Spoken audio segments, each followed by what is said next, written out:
et bienvenue sur ma chaîne. Si vous êtes nouveau, bienvenue à vous et bienvenue aux anciens aussi. Donc aujourd'hui, nous allons voir les variables en Python.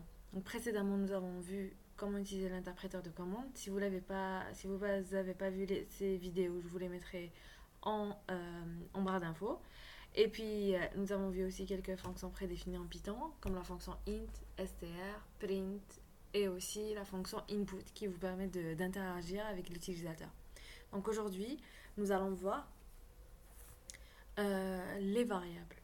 Alors, tout d'abord, avant de commencer, on doit donner quelques définitions, en tout cas expliquer qu'est-ce qu'une variable, ce qui est une très bonne question.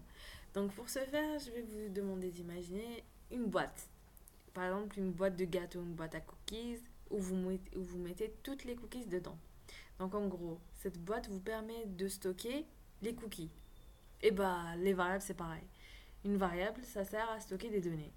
Donc, une variable, ça a un nom et bien sûr, une donnée à l'intérieur.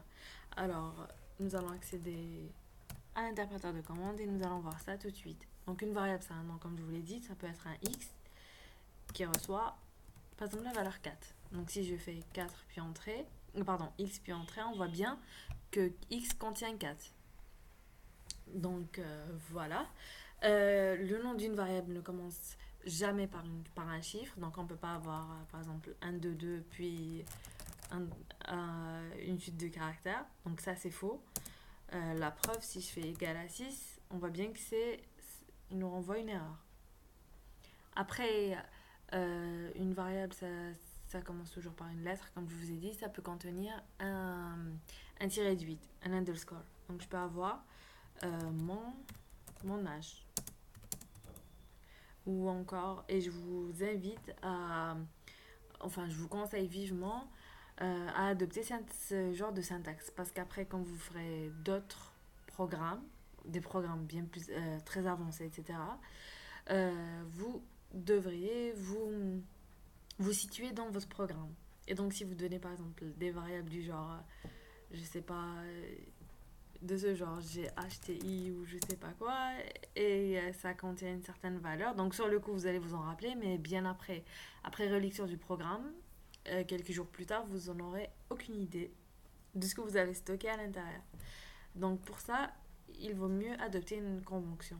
Donc vous pouvez faire soit un tiré de 8 comme ça, ou encore écrire, alors commencer le nom de la variable par une minuscule, puis la suite par une majuscule. En tout cas, je ne sais pas si c'est très clair ce que je dis, mais l'exemple part de lui-même. Donc voilà. Et Python est très sensible à la casse. Donc par exemple, si j'ai